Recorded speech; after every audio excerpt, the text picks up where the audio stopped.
Shalom Aleichem, this is Rabbi Kalman Akiva Kovacs, and Mishnah Yomi today has the privilege to begin Masechet Sanhedrin, the Mishnayot covering Jewish courts, legal procedures, and we start off with the topic of how many judges we need for different cases. We're going to see there are courts of 3 judges, courts of 23 judges, and the high court, the big Sanhedrin in Yerushalayim by the temple with 71. Mishnah Aleph, Dine Mamamot Bishlosha. Monetary cases, lawsuits over loans and purchases are with 3 judges.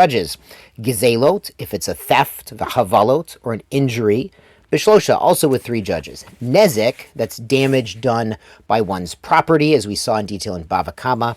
Vechatzi nezek, and also half damages. Recall there are cases where it was a shor tam, where the animal, not just a shor, but anyone's animal that hurts another animal, if it's tam, if it's not used to hurting other animals, it only pays half damages until it's done something 3 times. Then it's shor muad, and it pays full damages. And that's back in the first 2 chapters of Bava Kama. Also, tashlume kefil, a thief paying back double what he stole, as the Torah requires. Tashlume arba v'chamisha, or paying back 4 or 5 times. Recall it's 4 times if it's a sheep or a goat that the thief then slaughtered or sold. And it's v'chamisha, and it's 5 times if it was an ox or another large animal that the thief then slaughtered or sold. Bishlosha, all of these are monetary cases, transactional cases. They require 3 judges. Ha'onis, if a man violates a young woman, a mefate, someone seduces a young woman, and there's a penalty, and he can be required to marry her if she and her father agree. They can force him to marry her, but in any event, he has to pay a penalty. A motzi shemra bishlosha. These are all with 3. Now, the motzi shemra is if a man marries a young woman, and she had assured him that she had never been with a man before. She was a complete virgin, and then after they get married, he discovers this is not the case, so he is suing to dissolve the marriage and not have to pay her ketuvah. So these are all with 3 cases. They're financial cases. Divrei Rabbi Meir, according to Rabbi Meir. But the sages disagree in the last one. They say motzi shemra be'esrim v'shlosha. They say this needs 23 judges. Mipnei sheyesh bo dinei nefashot. There's a possibility it will come to dinei nefashot, meaning a court case over someone's life. The idea being here is that the new husband is making this claim in court that the wife misled him.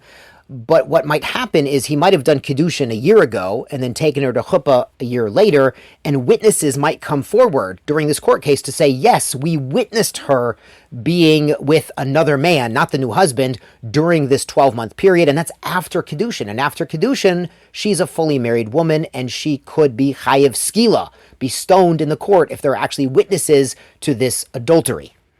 So it might start as a lawsuit over money, over the kesuva payment, and end up being a lawsuit over the life of these young women if witnesses come forward. Now, why not just start with 3 and then add and change to 23 later? So in the Gemara, they explain, you don't want to start in one court and then toss it out and go get a whole new court. It makes the first judges look really bad. It's bad for their reputation.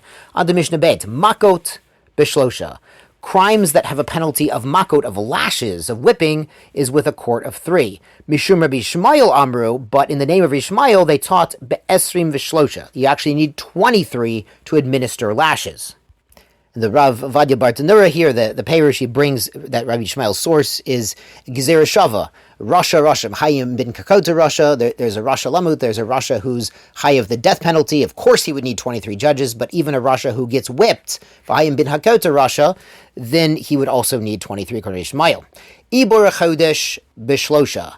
Extending the month, meaning adding a day to the month to proclaim Rosh Chodesh on a certain day, is with 3 judges. Now recall back in Rosh Hashanah, we said it was typically done with expert judges who were very knowledgeable about the constellations and the seasons and things like this.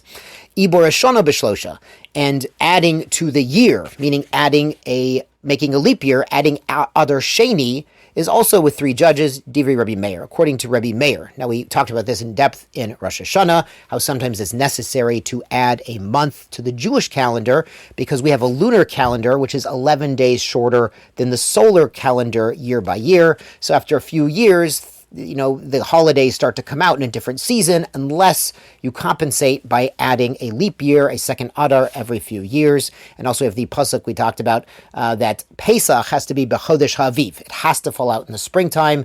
So depending on the weather and the climate and the situation, the court might actually extend the year just on that basis. Rabbi Shimon Gamliel Omer, Rabbi Shimon Gamliel disagrees, says b'shloshim matchilin. So we start with 3 judges. They get the ball rolling on this discussion about adding to the year, and if 2 of them are in favor, then b'chamisha nozim notim. Then you add till you get to 5. V'gomrim, but you don't take the final vote b'shiva until you get 7 judges in the room. And he says this is keneged birkat kohanim. That birkat kohanim actually starts with 3 words, Yivarecha Hashem v'yishmerecha, and then the next bracha is 5 words, and the final bracha is 7 words. So it's a segula for a gebenched year, for a blessed year. V'im gamru b'shlosha mi'uberet.